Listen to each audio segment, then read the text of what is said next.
Come, let us stop forcing meditation and do this instead.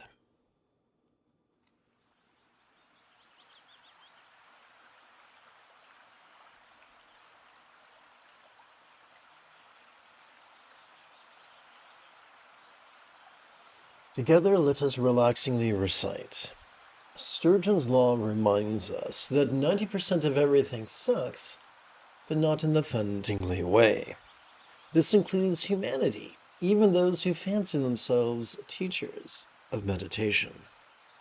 According to some, Gautama, there is an editing opportunity. According to some, Gautama, who was known as the Buddha, was rather flexible, loving, rational, laid-back, lucid, egalitarian, cooperative, and kind. This is why many people are enthusiastic to emulate his example. Many people, that is, other than his foolish cousin Devadatta. What was he like? Devadatta was rigid, fearful, superstitious, controlling, cryptic, elitist, competitive, and cruel.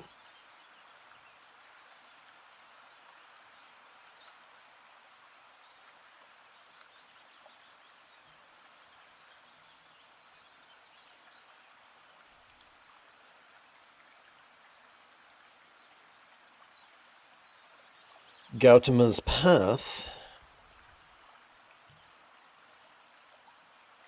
that's an error. Let's try that again. Gautama's path could be described by many terms, including yin, or spiritual matriarchy, and Devadatta's as yang, or religious or irreligious patriarchy. Statistically, the majority of meditation teachers unwittingly follow in the footsteps of the Buddha's foolish cousin. Therefore, it could come as little surprise that these individuals implore their students to actively focus and analyze. They might even use labels. They might even use fancy labels.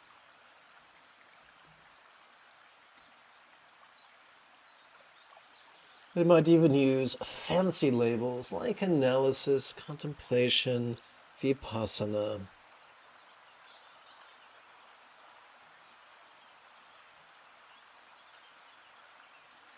Samatha, concentration, focus, or even mindfulness. Even though that final term is often woefully misapplied. The only way to practice active focus, active analysis, or both, is to rely upon discrete neural pathways, such as those found in our medial prefrontal cortex or our dorsolateral prefrontal cortex. Now, if there are any neuroscientists watching this, this is not the most elaborate illustration I could have used, but it's a simple one, and I found it's best to help folks establish a hook to hang their hat on. And if you can suggest an illustration that is more beneficial than this, I'm completely open to it. Reach out to me through my channel on YouTube, and if I agree that it's a useful illustration, I will please replace this one with that. Let's continue. Overuse of such regions could exhaust our prefrontal cortex, triggering our amygdala, the seat of anxiety and aggression. This is clearly antithetical to the peace and love that lures us into what we hope is the Buddha's path of meditation. Far better it is to practice mindfulness and meditation in reliance upon the two branches of our autonomic nervous system. For doing so could calm the anxiety and aggression of our amygdala, as well as excite the empathy of our anterior cingulate gyrus. With consistency, it could even cause our choices, utterances, and deeds to habitually flow from the right or effortless effort of love's centered spontaneity. This is why the Buddha taught mindfulness, and meditation.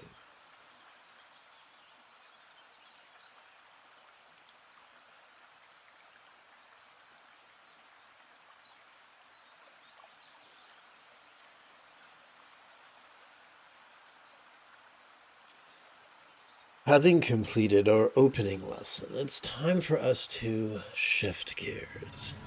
It is Yoda Monday morning. Come, let us meditate like a Jedi after approximately 30 seconds of housekeeping. This is the Dzogchen Lama Jigme Gyatso of the Buddha Joy Meditation School. For more than 30 years, I have harnessed my autistic special interests as well as my ADHD hyperfocus to spend about 8 hours a day, almost every day, studying, practicing, mastering, and reverse engineering the teachings and techniques of each school of meditation so that I can become your personal, nerdy, neurodivergent guide to nirvana. Welcome, my friends, to Meditate Like a Jedi, which is made possible due to the generosity of viewers just like you. For the remainder of this morning's live stream, let's play with the latest iteration of very easy meditation practice text, or sadhana, if you're nasty. So we already explored Sturgeon's Law during the opening lesson, no need to repeat myself. But let's take a deeper dive into the two branches of our autonomic nervous system. Case in point, every time we inhale, whether we know it or not, we are wired to automatically access the sympathetic nervous system ensconced within the middle third of our spinal cord. This bad boy has evolved to help us to notice in a very special way. It has evolved to help us to notice vulnerably, passively, viscerally, randomly, and fleetingly. On the other hand, every time we exhale, we're wired to automatically access the parasympathetic nervous system, divided between the lower third and the upper third of that same spinal cord. This parasympathetic nervous system has evolved to support both the physical relaxation and mental release that which we noticed during our previous inhalation could fleetingly feel less stressful, less permanent, and less defining. Funny thing about that patriarchy, it's quite elitist, and as such promotes things more that the majority of people cannot do at all, or at least do sustainably. A wonderful example of that is how in popular culture we have come to think of Buddhas as sitting in the full lotus posture, as if that was a prerequisite. However, the most ancient Buddhist statuary depicts the Buddha sitting not in the full lotus posture, but in the quarter lotus posture, where one lower leg rests comfortably upon the other lower leg, like the two pieces of bread forming a sandwich. Careful examination will reveal that just as our wrists are capable of twisting, so too for our lower legs, and we consequently twist our feet so that their soles are upward, thus protecting the crowns of our ankle from being bruised against our hardwood floors, our carpets. Now, before we try this on, allow me to remind you, our knees are only hinge joints, and when we treat them like ball joints, we run the risk of injury. It is our hips that are ball joints, and so it's from our hips that the opening of the thighs and lower legs occurs. The first time we try this, we're probably going to look ungainly and asymmetric, and that's okay. Surrender to imperfection. Practice this as best you can for at least 5 minutes once every 12 hours, and within a week or two, your body could surprise you with its capabilities. So now that we understand the importance of cooperating as opposed to competing against, but cooperating with our sympathetic and parasympathetic nervous systems, here's the quick trick. Every time we inhale, we could silently and mentally recite the verb noticing, and every time we exhale, we could silently and mentally recite the verb relaxing. After a minute or so, you may wish to transfer to the one-syllable version of this exercise, which is simply the demonstrative pronoun this as we inhale, and the monosyllabic verb ease as we exhale. Whoopsie, that's an error. Wow. I have no idea how that happened. Let's see. Cowabunga, let's dive in.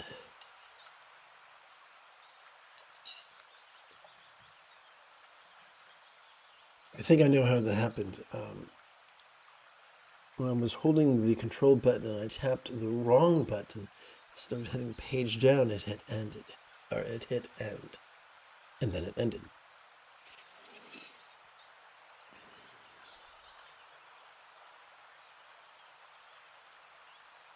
Good morning, Mr. Dangerfield.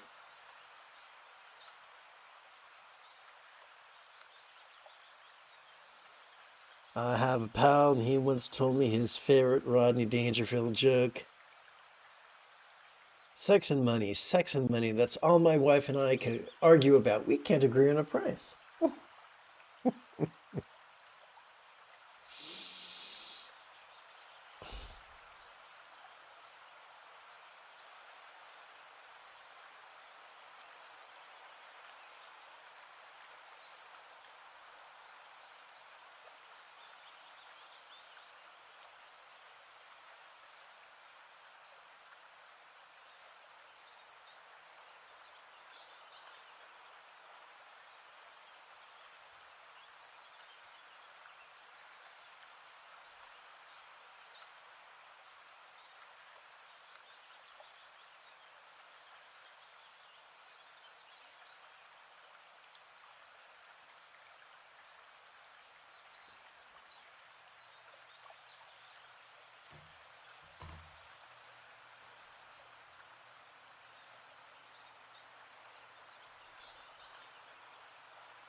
The moment you have a specific question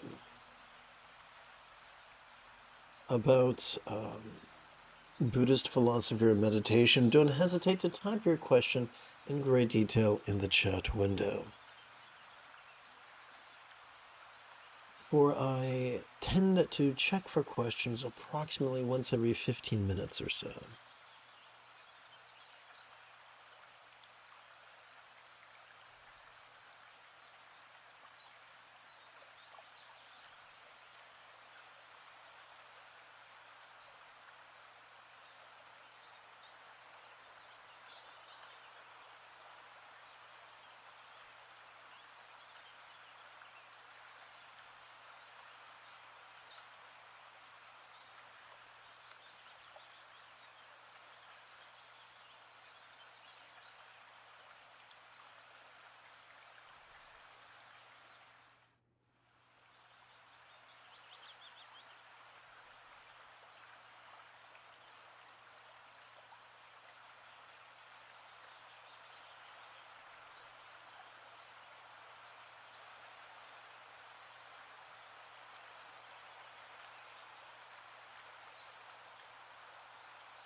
Let's review the lessons we can learn from the iconography of this archetypical tantric couple.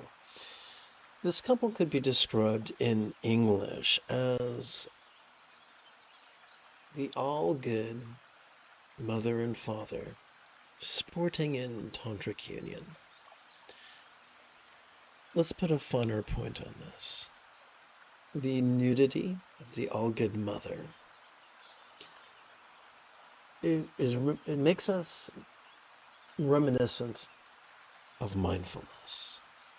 For every time we inhale, thanks to our sympathetic nervous system, we are wired to notice vulnerably, naked vulnerability, vulnerably, passively, viscerally, randomly, and fleetingly.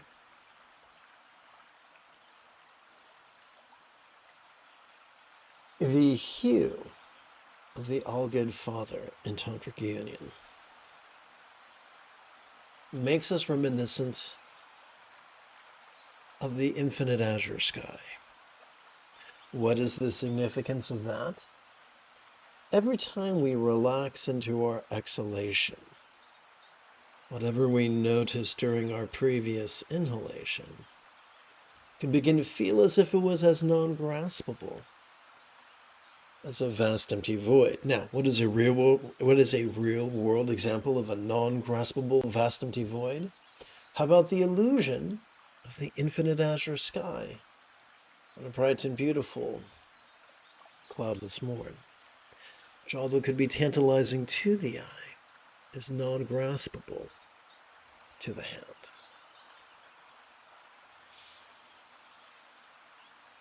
Consider the beauty of this couple. The beauty of all good father and mother sporting in tantric union reminds us that the highest love is the spontaneous and uncontrived byproduct of awareness and release. The stability with which the all-good father sits reminds us of centeredness. The abandon with which the all-good mother sports in tantric union reminds us of spontaneity. You see, a delightful fringe benefit of the love generated by mindfulness and meditation is that our choices, utterances, and deeds begin to flow from the centered spontaneity symbolized by the all-good father and mother sporting in tantric union. And now let us continue noticing and relaxing.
Why, thank you for your well wishes, Tina. That's beautiful.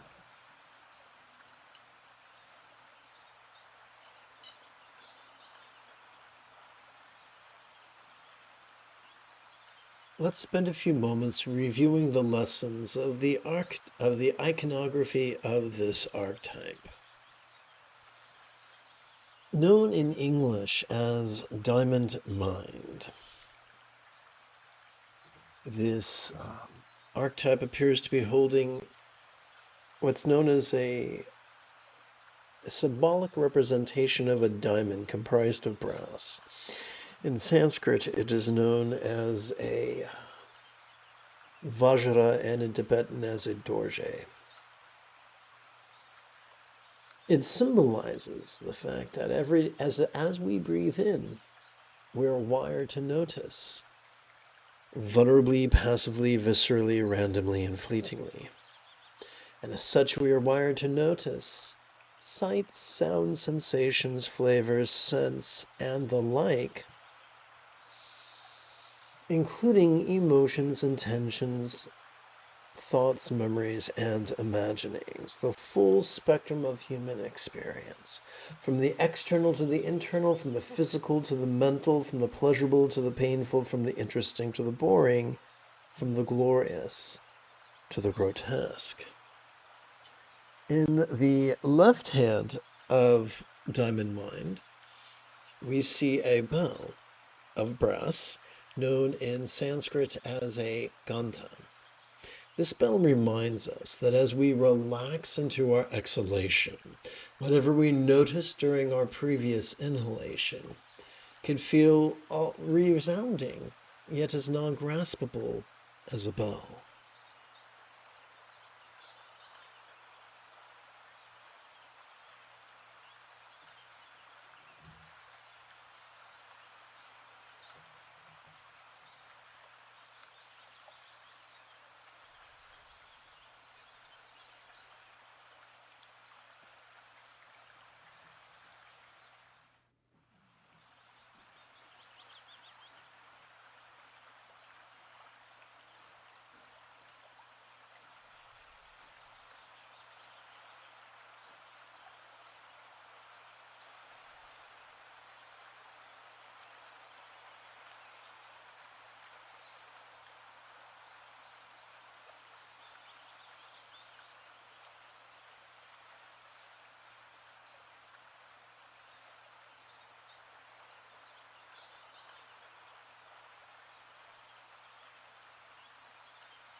You have taken your first step into a much larger world. If you feel that I have earned it, you could give this live stream a thumbs up. You could even help support this channel. In approximately 10.5 hours, I would very much like to return to lead today's evening meditation class as well as group practice. And if you are as geeky as me, may the Force be with you always.